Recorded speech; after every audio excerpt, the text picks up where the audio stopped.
Justo puede mucho. La oración del justo es eficaz. Según lo plantea el libro de Santiago, habla sobre cómo la oración del justo nos motiva a través de este versículo a clamar a nuestro Dios. Número uno es la importancia de la oración para mover los cielos, porque sean conocidas todas y cada una de nuestras peticiones en oración y ruego en el Espíritu, dice Pablo. Y que por nada estemos ansiosos, sino que sean conocidas. El trono, el Padre, conozca nuestras necesidades. Algunos piensan que la oración no requiere tanta intensidad, tanta insistencia, pero es importante conocer los principios bíblicos sobre la oración. Pedid y se os dará, buscad y hallaréis, llamad, llama y se te responderá.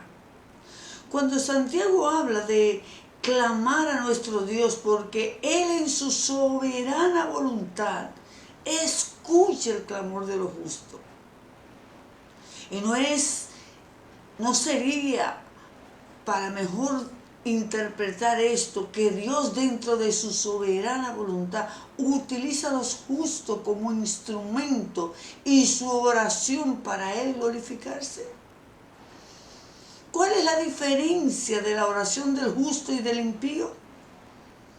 Dentro de este contexto, Pablo en el capítulo 5 dice que si hay sufrimiento en la iglesia, se hagan oraciones. Que si estás pasando un proceso de sufrimiento, de dolor, de enfermedad, de angustia, que clames, que ores, que ejercites el ministerio de la oración. Que si hay enfermos dentro de vosotros, que llamen a los ancianos de la iglesia para que ellos oren por él y el enfermo sanará.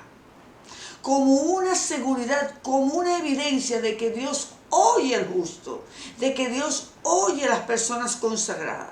La oración de fe restaurará el enfermo, dice Santiago, y el Señor lo levantará. ¿Por qué? Porque han orado los ancianos, porque han orado hombres de Dios, porque han orado personas calificadas dentro de la presencia de Dios. Y si ha cometido pecado, aún los pecados le serán perdonados. Esto está diciendo Santiago dentro de su contexto, que en los problemas de la vida del creyente Dios interviene cuando la iglesia se une, cuando los hermanos claman y oran delante de Dios. Hay una eficacia, hay una intervención divina, hay respuesta a este tipo de oración. Dentro de ese mismo contexto, Santiago dice que debemos confesarnos nuestros pecados unos a los otros para que sean sanados, para que seamos perdonados, para que podamos tener la restauración. Que la oración de una persona consagrada puede Dios usarla como instrumento para sanar tu enfermedad, para restaurarte de tu pecado, para que Dios oiga la oración, porque la oración del justo puede mucho, dice Santiago. Y nos vamos a dar cuenta que nosotros tenemos en la Biblia muchísimos modelos de intercesión de justos que clamaron a Dios y Dios intervino de manera sobrenatural por el clamor de Daniel. En el capítulo 9 del libro de Daniel, Daniel propone en su corazón consagrarse en ayuno y oración, y el ángel desciende, el arcángel, delante de la presencia de Daniel. Salve, muy amado, eres amado del cielo. Desde el mismo día que tú propusiste en tu corazón humillarte delante de tu Dios, fue oída tu petición. Una muestra de que el cielo se activa, de que los cielos se abren, de que los cielos responden, acuden al clamor, al llamado de los siervos del justo. Otro modelo de intervención divina es cuando Moisés intercede por Israel. Cuando Dios decide eliminar un pueblo que es contumaz, rebelde, que le es adversario al propósito que Dios tenía determinado para ellos, Dios le dice a Moisés: los destruiré. Pero Moisés interviene. ¿De qué manera Moisés interviene? ¿Y de qué manera tú y yo podemos intervenir con el cielo, con el reino? En oración. Ese es el estándar importantísimo que tiene la oración de un creyente delante de la presencia de Dios. Moisés interviene, Moisés impide. Dios dice: déjame Moisés, que voy a destruir el pueblo. Pero la oración de Moisés impedía a Dios, frenaba a Dios, seducía a Dios, convenció a Dios de que no destruyera el pueblo de Israel. Ese es el poder que tiene la oración del justo.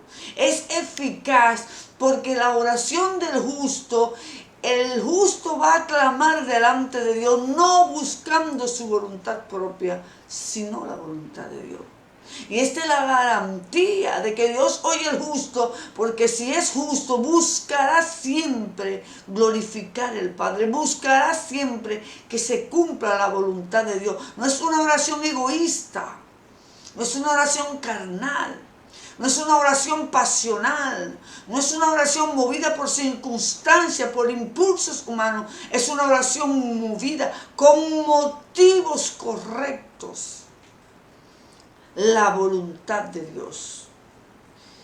Y eso es motivo correcto. Dice: piden y no reciben, Santiago dice, porque piden con mal propósito, para gastarlo en sus placeres. Los motivos impuros, los motivos descalifican la oración y la respuesta cuando no están con propósito espirituales correctos. Y la Biblia dice que Dios oye la oración del justo. ¿Por qué? Porque el justo va a orar con motivos espirituales, va a orar conforme a la palabra, va a orar conforme a los dictámenes que la palabra, que la luz de la palabra ilumina su oración, guía su oración, dirige su oración. Por eso es que el salmista dice: lámpara es a mis pies tu palabra y lumbrera a mi camino. El justo va a orar iluminado, inspirado, guiado, alumbrado, dirigido por la verdad de la palabra, buscando siempre la voluntad de Dios. Es que la oración del justo es eficaz porque es una oración de fe. Y es necesario tener fe para que la oración sea eficaz. El impío no tiene la fe suficiente para orar de manera eficaz. Más el justo ora con fe, porque dice Hebreo que sin fe es imposible agradar a Dios. Hebreo 11:16. Y dice Santiago que es necesario que seamos firmes en la fe, que no seamos como la ola del mar, que van y vienen, dudando ahora, creyendo después, porque el que duda es como la ola del mar. Y que no crean los que dudan, los que son inconstantes en su fe, los que no están firmes en su fe, que recibirán nada del Señor. Dios no obra en la duda, Dios obra en una fe fundamentada en una decisión de salvación. ¿O acaso el calificativo justo cree usted que no tiene su precio? Usted no sabía que la Biblia llama justo no al perfecto, porque nadie es perfecto, todos somos pecadores. Pero la Biblia llama al justo a aquel que ha pagado un precio. ¿Sabes cuál es? El que ha muerto para vivir la vida de obediencia, el que ha ido a la cruz, el que ha entregado su corazón a Dios, el que ha reconocido a Cristo como su Salvador, el que ha tomado un giro a su vida de pecador para vivir la vida que agrada a Dios. Costó tomar la cruz cada día, vivir para Dios y no para el mundo, vivir para agradar a Dios. Ese es el calificativo del justo. Aquellos que por la fe han sido justificados en Cristo Jesús, Romanos 5:1. Justificado pues por la fe, tenemos paz para con Dios por medio de Jesucristo, el Hijo de Dios. El justo que la Biblia califica como justo es el hombre renacido en Dios. Es el hombre arrepentido de su pecado. Es el que ha reconocido que es pecador y ha acudido a la cruz en busca de redención. La Biblia le da calificativo de justo, porque ya no vivo yo, dice Pablo, ya no vive para él, ya no vive para el pecado, ya no vive para las tinieblas, ya no vive para sí mismo. Y lo que ahora vivo, lo vivo para agradar a Dios. Por tanto, crucificado estoy para el mundo y el mundo me es crucificado a mí, dijo Pablo. Y lo que vivo ahora no lo vivo sino para agradar a mi Padre. Ese es el calificativo del justo. La gente de fe, la gente que vive para agradar a Dios, la gente consagrada a la palabra, las personas consagradas a la oración. La oración del justo es eficaz y puede mucho. Tenemos testimonios sobrenaturales, poderosos, como Dios sana, como Dios hace milagros, como Dios restaura. ¿Por qué? Porque la oración del justo es eficaz. Porque Santiago dice que la oración del justo puede mucho. Y esa oración viene de los labios del justo. Es una oración llena, aleluya, de obediencia, llena de adoración. Es una oración que la justicia no es por sus méritos, no es por obra que tú y yo hayamos hecho. Es que viene del labio justo porque sabe que toda la gloria y la honra le pertenece al Señor, porque glorifica al Padre, porque no busca su propia gloria, sino glorificar a Dios en su vida. Por tanto, es una vida de consagración, es una vida de oración, como afirma Santiago, como afirma David, aleluya. Si observo, aleluya, mi iniquidad en mi corazón, tú no irías mi oración. Y muchos pasajes de la Biblia hablan que la maldad, la iniquidad, la rebelión y la actitud del corazón impiden que tu oración sea eficaz. Por tanto, vale la pena mencionar a Ezequías en el capítulo 38, donde el profeta va y le dice, prepara tu casa y ordénate, porque vas a morir. Dice Dios que te despida, que organices tu casa, porque vas a morir. Pero él oró, él clamó a Dios. Él trajo a la memoria en oración a Dios. Tú sabes cómo yo he vivido para obedecerte con un corazón íntegro delante de ti. Yo he hecho una vida de obediencia y he hecho lo bueno delante de tus ojos. Y Dios lo oyó. Y Dios le respondió diciendo que él había escuchado su oración. El profeta ya iba por la puerta saliendo de la casa y la voz de Dios le dijo, detente, devuélvete. He oído la oración de mi siervo. Dios oye al justo, Dios oye a su siervo. Dios sana a otro a causa del clamor de un siervo. Dios proveyó a la viuda vino y harina y aceite cuando la tierra perecía de hambre. Porque Elías oró. Porque Elías dijo, hazme una torta. Y él dijo, Señor, solo queda un poquito de harina para mí, para mi hijo, para luego morirnos de hambre, trancarnos en la casa y morir. Él dijo, no, haz una primero para mí, porque así dice Jehová, no faltará ni el vino ni el trigo en tu casa. Y ella en obediencia, creyendo esa palabra, preparó una tortilla pequeñita para Elías y se la dio. ¿Y qué pasó? Que siempre había harina, que siempre había aceite. En medio de una hambruna terrible en la tierra, esa viuda tenía el milagro de abundancia de pan, porque creyó una palabra que un hombre justo, un profeta declaró sobre su vida y sobre su casa. Cuando Santiago dice que Dios oye la oración del justo, cree que cuando tú pides la oración a tu pastor, a tu líder espiritual, a las personas correctas y consagradas, Dios va a intervenir, el cielo va a intervenir. La oración eficaz busca hacer la voluntad de Dios. La oración eficaz va guiada por la palabra. La oración eficaz trastorna las tinieblas, trastorna la oscuridad. La oración eficaz trae avivamiento sobre las naciones. La oración del justo libra ciudades y países de desgracia. La oración eficaz puede mucho.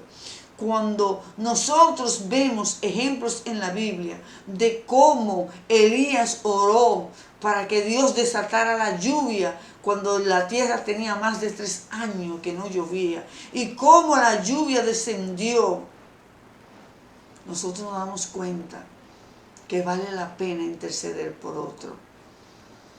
Cuando veamos las personas enfermas, vamos a movernos en fe, a declarar una palabra de milagro y a declarar una palabra de sanidad.